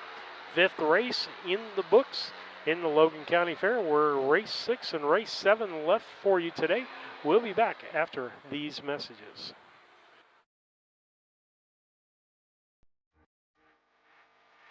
Own a little and love it a lot. TheStable.ca is an award-winning fractional ownership operation. Buy as little as 1% of a racehorse and experience 100% of the thrill. TheStable.ca makes ownership easy, accessible, and affordable. Communication and customer service are at the heart of everything we do. Get started at TheStable.ca.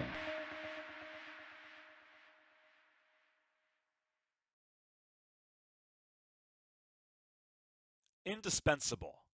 Maximum exposure, the best sales marketing tools. The easiest way to sell your horse for top dollar.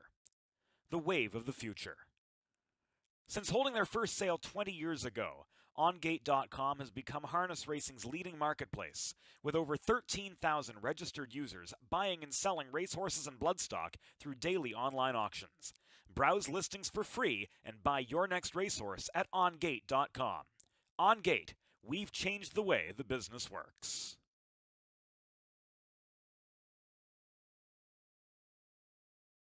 Yoder Custom Woodworking was started in 1995 by the Yoder family as a retail Amish furniture store in Sullivan, Illinois. They offer custom kitchen cabinets, granite and quartz countertops, built-in office and bathroom cabinetry, and offer a wide range of Amish furniture. Their store is located at 1117 West Jackson Street in Sullivan, Illinois, with store hours Tuesday through Friday 9 to 4:30 and Saturday 9 to 3. For more information, contact Yoder Custom Woodworking at 217-728-2166.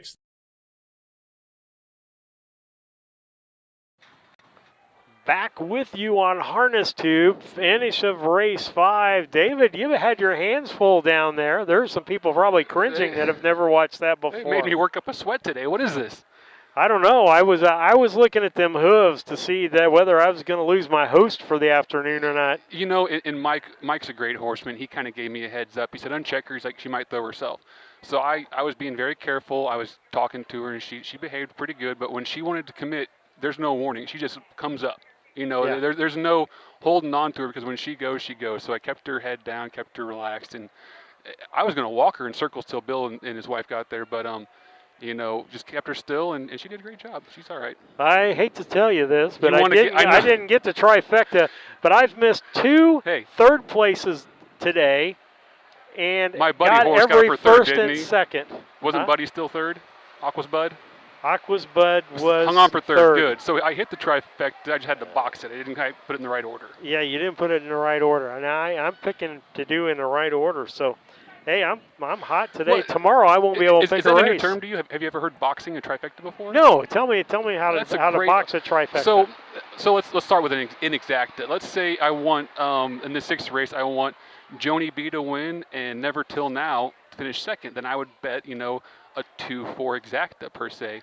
Now there is what's called boxing it. If I box that exacta, I also get the 4-2. So if Never Till Now would win the race and Joni B would come in second, I still get a payout. That payout's about half of what it would be if you got it right on the nose. But you know, when you box a trifecta, it opens up the opportunities quite a bit, but your payouts decrease. Yeah, you're 3 times more likely to win something at that rate, right? Yeah, I mean, it really does help help your statistics out, but you know, it's a business, and they'll take out their portion and cut it down. But if you just like playing the game, you know, it's a good way to get into it. Box everything, have fun, and you're not so tied to the finish of it, and you can still get maybe paid a little bit. It's always fun to cash in a ticket and get something, you know, and even if you're not striking it rich, you can pay for the next bet maybe.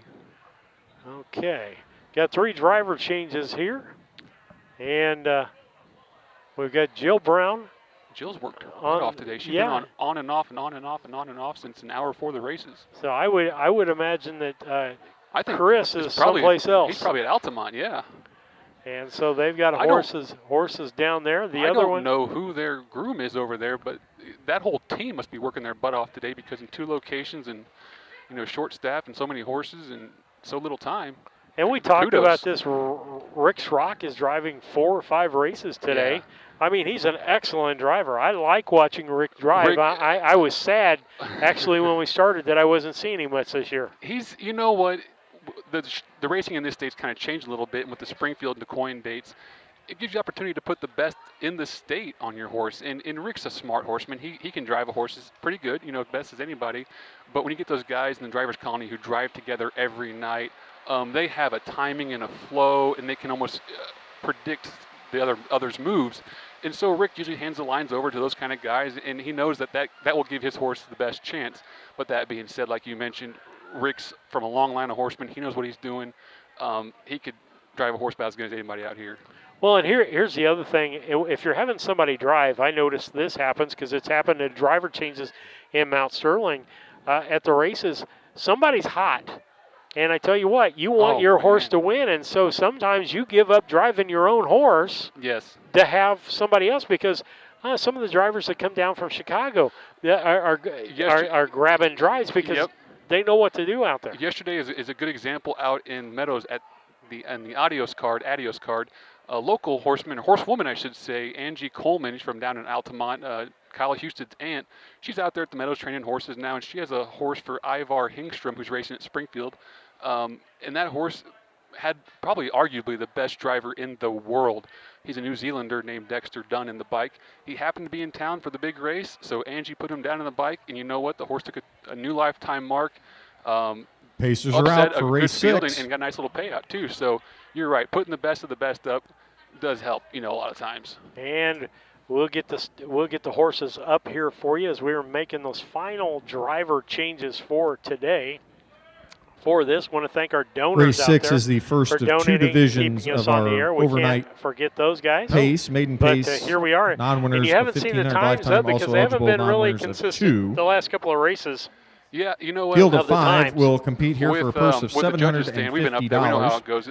It's hard to hear and to get them. And the field is now parading. The one is Revenge Rosie, done the calling owned by of the Lori race Searle before. of Springfield and Dave Irwin. It's really hard to get it worked in because there's action on the track that's more important than the time is. I'm going to get the time at the end of the race. I'm not going to maybe see what's going on this backstretch as closely and need to know there's a horse moving up on the outside. You know, exactly right. You know, the horsemen are so trained to hearing that announcer's call. So when they hear the call, they remember it. And they're watching the action unfold at the same time. They're not thinking about, okay, what was that time? Or, you know, really kind of. So it's the same way when you're announcing. There's a lot of action going on. You're focusing on the next horse, the next call, the next move. And sometimes if you don't hear the time or they don't quite holler it where you're audible to you, you just go ahead and skip it and get it maybe at the next time or get it at the end of the mile. I'm looking at this race. Oh, we got a handicap, don't we? Oh, yeah, we got to handicap this race. This is going to be fun, particularly when you're right, you know.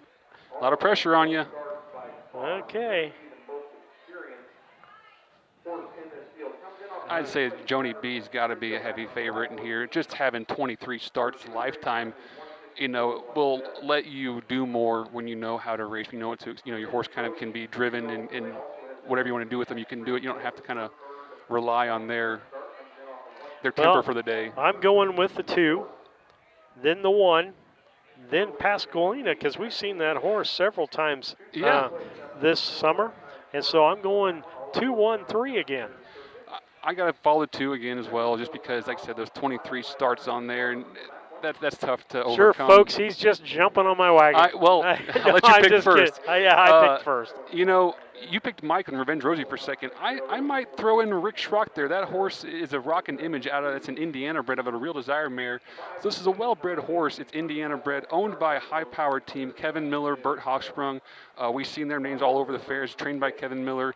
First lifetime start, but Rick will take care of her. So I got a feeling I'm going to say 2-1 or 2-5-1. And you know what? I didn't put the Rick Schrock factor in there. I could be wrong on the third horse again, or he could actually win this thing. So he really could. It's hard to. I don't have a clue what this horse is like. I see Kevin there on the backstretch, eyeballing pretty carefully. So he might be confident. He might be looking for something, a miscue. So we'll see what happens. But I gotta like the confidence there. You're bringing him here to race. You got to think you have a chance of doing something. Well, they're coming to the gate, so we're going to turn it back over to the track announcer. Starter has called the overnight pacers here in race 6. Revenge Rosie with Mike Brink, Joni B and Mike Cox, Pasqualina with Brendan Potts, Never Till Now, Jill Brown, and Decision Time with Rick Schrock. They're lined up behind the gate, and the gate is rolling.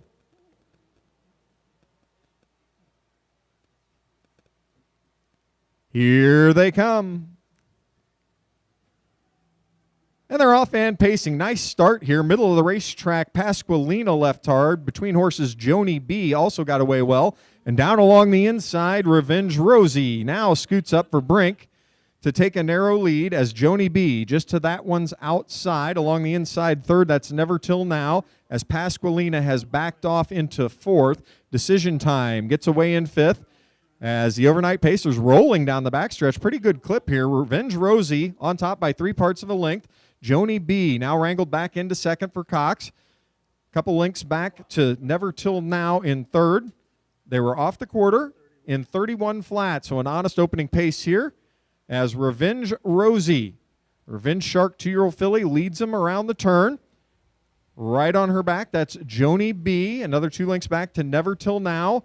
Then Pasqualina tips to the outside in fourth. Decision Time back in fifth, but has joined the field here as Revenge Rosie will lead them past the grandstand the first time, 2 links clear. Joni B still there in second. Never Till Now third. Along the inside, that's Pasqualina in fourth, and Decision Time on the move now fifth. They're off the half in 102 flat, so consecutive 31-second quarters here for Revenge Rosie, who's still on top by a length and 3/4. That's Joni B still there in second. Never Till Now looking a bit anxious, tips to the outside in third as they roll down the backstretch. It's still Revenge Rosie who's opened up by about 3 now as they hit the 3/4 mile marker. Revenge Rosie still there for Brink. Joni B still second. Never Till Now underdrive on the outside in third. They're off 3/4 in 1:33 and 1:31 and 1 for that quarter as Revenge Rosie still there by 2 with 1/8 of a mile to go. Joni B now angles to the outside in second. Never Till Now right behind that one as Revenge Rosie still there. Joni B under a drive in the middle of the racetrack. It's Revenge Rosie on the inside. Joni B on the outside. These two coming down to the wire. Revenge Rosie goes off stride right at the wire. Got home first, I believe, but was off stride at the wire. Joni B there in second. Exciting finish there. Revenge Rosie appeared to have the lead, but did go off stride just before the wire, I believe. Joni B right there as well. Judges will review that, and we'll get an official order of finish for you. Let's see if we can do a replay on that, David, just to let people see. I'll tell you what, folks. I don't time think so. for the mile, 2:02, 1/5. Too late for that. 2:02 what? 2:02 and 1.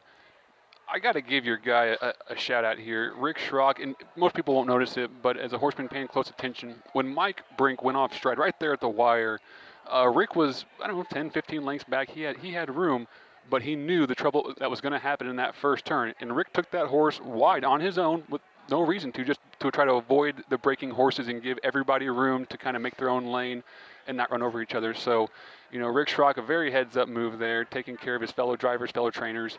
That's experience. It is, and it's one of those things. I was going to brag on Mike Brink. I said he used to be a cowboy at these fairs, winning these races. But then that last little step, I don't know what happened. Take a bad step. It's hard to tell. It could be anything, footing or tired or just even, who knows. But Mike Cox is going to clean up the pieces and take the win out of that one. Yeah, do you think are they going to dock him, or was he across the line when he broke? I think it's before the line, if I'm not mistaken, because the finish is over here. I had him breaking about the top of that wagon. So you got Joni B. Well, first? I guess the question was, we didn't look at the replay, was Jill Brown lapped on? So if a horse is breaking across the wire, if they're not on their gate. Judge Brad Dye reviewing the result of that race, as there was a photo finish for the win, as well as it appeared Revenge Rosie being off stride. So this race not yet official, as we'll await on the determination from presiding Judge Brad Dye. You'll see there on camera Dylan Cox with his dad and Mike. Down in the winner's circle unofficially, that's Joni B.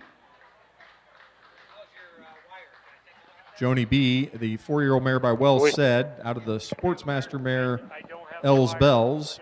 Homebred for Thomas Lowinger of Platteville, Wisconsin. Jamaica Patton trains this one. Mike Cox drove. Again, this race unofficial at this point, but Joni B., the presumptive winner here in race 6. As it appeared, Revenge Rosie was off stride at the wire, and Joni B.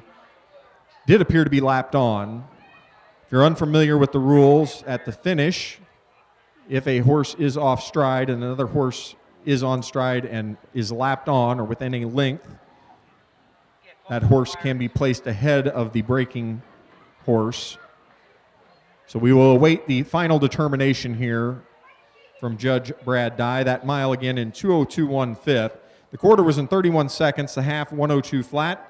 3/4 1:33 and 1. Time for the mile 2:02.1/5. We'll have an official order of finish for you in just a minute.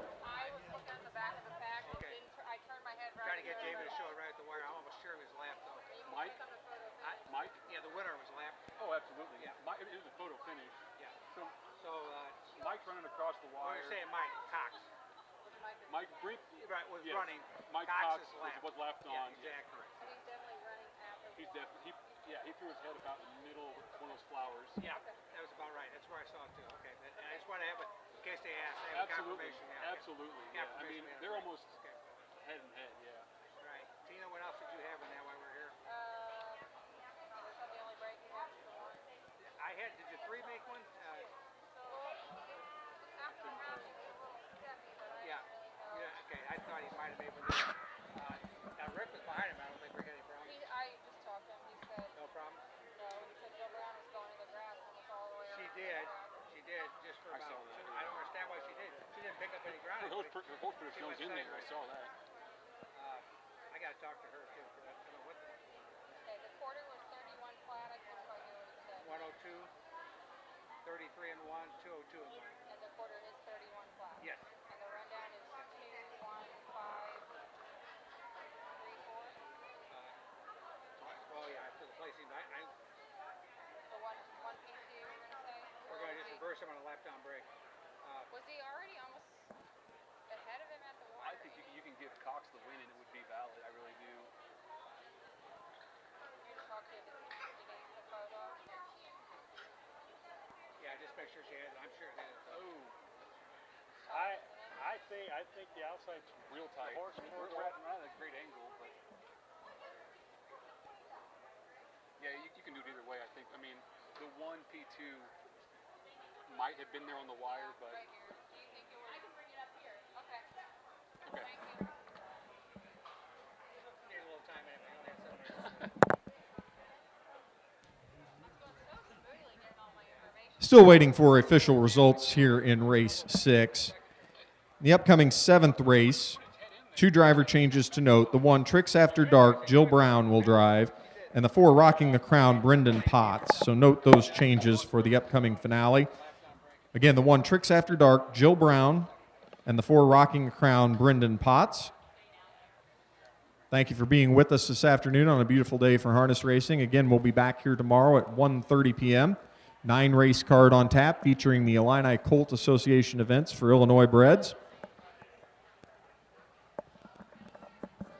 I want to say thanks to all of our officials today. Brad Dye, our presiding judge, who is working on the official results in race 6. Tina Schrock and Marietta Walker, your clerks and charters for this year's Logan County Fair. New Age Photo Finish taking care of the photo finish duties. Titus starting gate. Mitch Titus is our starter today. Jim Austin, your superintendent of speed. The Austins have worked very hard on this racetrack. It's obviously very good today.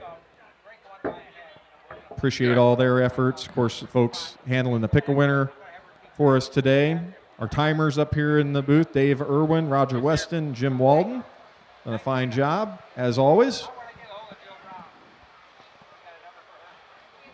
Takes a lot of folks to put on these races, and we appreciate all of those folks, but most importantly, the horsemen and horsewomen on the backstretch who put on the show. We thank you for your patronage and attendance here at the 2023 Logan County Fair. Race 7 will be on the track shortly. Left-on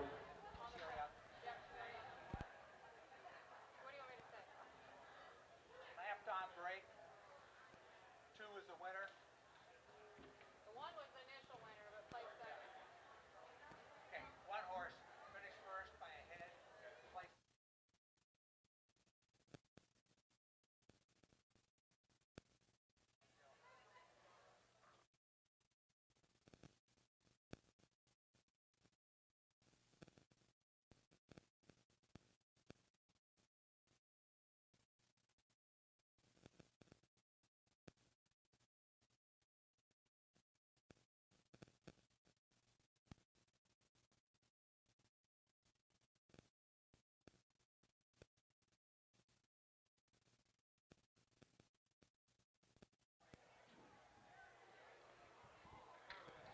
We're back here on Harness Tube. We got a little busy there for a second. The judge and charter came over and they're trying to see a photo finish and video of the race, trying to look for some things that happened in the mile and in the end to see how to officially report it. So we got a little busy there for a second, but we are back. I think All right, still waiting on there you go. official results for the full race 6, but we can tell you unofficially, the one Revenge Rosie did finish first, hit the wire first, but was on a break and has been placed second. Joni B finished second, will be placed first unofficially here in race 6 due to that lapped on break at the wire. Revenge Rosie home first by about a head, but was on a break when she hit the wire. So Joni B placed in front of that. Judge Brad Dye is reviewing another incident with some of the other horses. So we do not have an official rundown in race 6 just yet, but we will get that to you just as soon as we have it. Okay, David, that's a case where I wish I'd hit the replay button just a little bit quicker, but you got it up on YouTube for people. And the nice part about sitting at home and watching this race is you can pause it and take it back, and you can rewatch that yourself if you want to. And zoom in as much as you need to. Yeah, Brad was just saying, Judge Brad Dye was just saying, keep that video just in case we ever need to make sure that, we were right. Seventh race pacers are on the track here for the second division of our overnight event, the maiden pace, non-winners of 1,500 lifetime. I think the one Revenge Rosie broke. I mean, if that horse had waited one stride longer, it would have been the winner of the race. It's a game of inches. It really is. One little fraction of an inch could change the foot's position, and next thing you know, it costs you however much money, And to see what the judges, because they're reviewing, because the first 5 places pay. Yes. And so it's important to these horse owners that they get it right. And so, I guarantee if you get it wrong, they will let you know. Inside the cones, here it's not cones, it's being in on the grass. That's out of bounds. Years ago we did away with the inner hub rail, and was a huge safety step forward for safety as far as it goes. But yeah, I mean, you have to put up cones or pylons or something to indicate the inside of the track. And these horses don't always agree with you. They might think they want to go inside or whatnot, or put themselves and try to pass a horse on the inside if they think there's room. They have minds of their own sometimes. And let's explain the whole breaking of stride real quick before we get to race 7. Okay, great. So that's easy. We have 2 gaits in the standard bred breed. We have trotters and pacers. Pacers, both right legs move at the same time, and then both left legs. So it's kind of a rocking back and forth, but with both legs on the same side moving, cover a bigger stride, go faster. The trot would be like a human naturally runs. If you pump your right arm up, your left knee is coming up, and your right knee goes with your left arm. That kind of diagonal gait actually is a little more natural, a little more balanced, but doesn't produce a high-end speed. If you leave that and begin galloping running, you're what's considered on a break and ineligible in the race. You have to lose ground. So that's what happened in that last race. Okay, and here they come to the line. Here they come.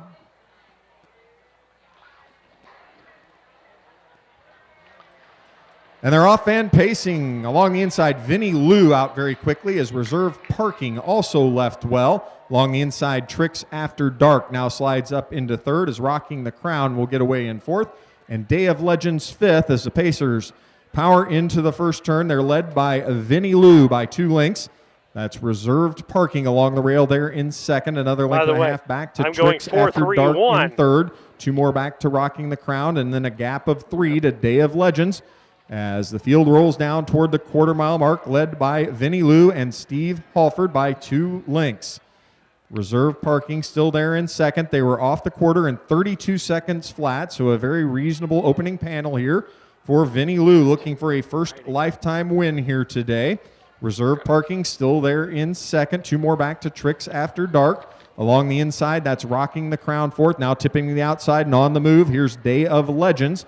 As they come past the grandstand the first time, Vinny Liu still there, still clear by about 2.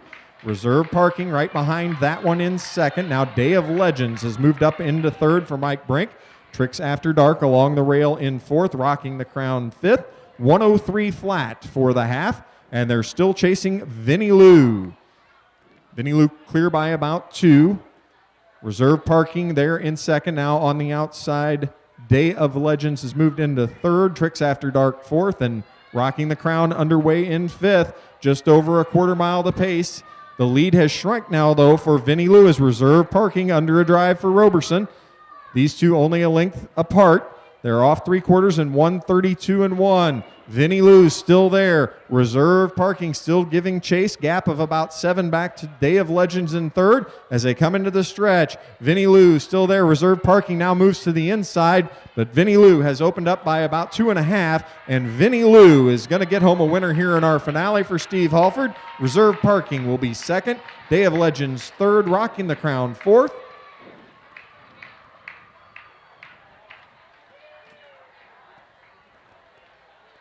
Time for the mile, 2 minutes, 4 fifths. Well, I got the number 2 horse right that time, David. So the first time I haven't picked a winner all day long, or I was first or really second. pulling for reserve parking there. Justin Robertson, good guy out of Galesburg. You know that he bought that horse. That mare, we had to train a couple out of her for a guy named Roger Pullman out of the Quad Cities, and then he sold the mare to the Flacos, and Justin bought this thing, and he's been having some fun with it around the fairs, and he deserved that win. But you know what? It just wasn't meant to be. Stevie Halford did a great job. Well, that last quarter, that's just a big last quarter to overcome. I don't care who you are, what kind of horse you have. If you're sitting a length off and they come last quarter like that, it's going to be tough to pass. So hats off to Stevie Hot Rod Halford for the win there. Vinny Liu. No contest in that one as far as the winner was concerned. All right, our 6th race pick-a-winner for that selection of Joni B. Again, this is the 6th race pick-a-winner. Lynn Fierneho. Hope I'm saying that correctly. Congratulations. That selection in race 6 of Joni B is worth $10. We'll get you a winner here in race 7 in just a second. Vinny Liu, the unofficial winner in the 7th. Winning mile in 2 minutes, 4 fifths here today. Last quarter in 28.3. As David, we try to clean some things up today. We'll run a commercial for Ed and them real quick because I believe people will be interested. If you're interested in harness racing and want to see the inner workings of it, there's an opportunity Labor Day weekend on Labor Day to see a horse auction. We'll talk about the auction here in a second, but let's let them talk. Come join us for the 25th Annual Illini Classic Yearling Sale to be held on Labor Day, Monday, September 4th at the Illinois State Fairgrounds in Springfield. Over 180 yearlings will be offered, including many by leading sires across the Midwest, as well as several by first crop stallions. It's one of our strongest catalogs ever. Find your next champion at the Illini Classic Yearling Sale, Monday, September 4th at the Illinois State Fairgrounds, beginning at 11 a.m. Central. Who has won you $10 in our Okay, David, final let's talk about that a second. race. Come over the third, and they can see horses And now returning to auctioned the winner's circle. and see how the whole process kind of works. Here is and Vinny learn Lou, about the horses. 4-year-old It's a Party big of weekend, Arts you know, Place that gelding. Saturday, out of the the- Land of Lincoln sale up in Sherman for the Walker family will be conducted too. So you'll see, I think, over 200 and some head of horses offered that weekend. But the Illini Classic's right there at the Illinois State Fair in the Livestock Pavilion, I think it's called, at the end of the barns there. It's an interesting thing. It really is. If you're a curious person, you can show up a little bit early. The horsemen all get there a couple hours before the sale starts and kind of walk the halls and inspect the horses, get them out of the stalls, and kind of look over them closely. So it's a neat place to kind of bump into some of the big names and see them looking at the next champions they might pick out. The other thing they can do, and I did this when I had friends that were owners and trainers of horses, stop by your local horseman's training barn. These guys love to talk about their horses. They will walk you through the horse, tell you about the horse. You know, you can watch them train and see how the training's done. And for retired people, guess what? It's something to do that's interesting thing to learn more about. You know, we used to have some retired gentlemen that used to come out to the fair in Mount Sterling and just hang out. They used to drive a truck if we're going to Chicago to race and needed someone extra who drive late at night. They could, take over driving for a couple hours. But they felt involved in the community and the sport. They'd come around and watch some of the local races, and they knew who they were cheering for and what was going on, and it was fun for them. So yeah, anything like that. If you have any interest, the horsemen love talking about the horses in the sport. So just approach the barn carefully, make sure the horses are safe and put away and not out where you might get hurt. But talk to your horseman. They'll be happy to talk to you. I mean, that's great to do that. Find out more about harness racing. You can, contact David Brink at Harness Tube and find out what's going on as far as harness racing in your area. And we'll be with you again tomorrow, 1:30 post time. 9 races for you tomorrow. Yeah. And again, if you're looking, we're at an hour and 45 minutes, David. You stick on 2 more races. That's exactly what we should have been for 7 races. Right. That's 15 minutes a race. The horsemen this year have been awesome. I know how difficult it is being out there trying to get them all warmed up and everything and get your horses and your grooms all taken care of. But it's amazing. The heavy lifting's happened and the horsemen are putting these races off. Bam, bam, bam. Putting on a nice show for the crowd. All right. With that, we want to thank everybody for watching, listening to Harness Tube. Back tomorrow. We'll be on the air about 1 o'clock because we know what we're doing.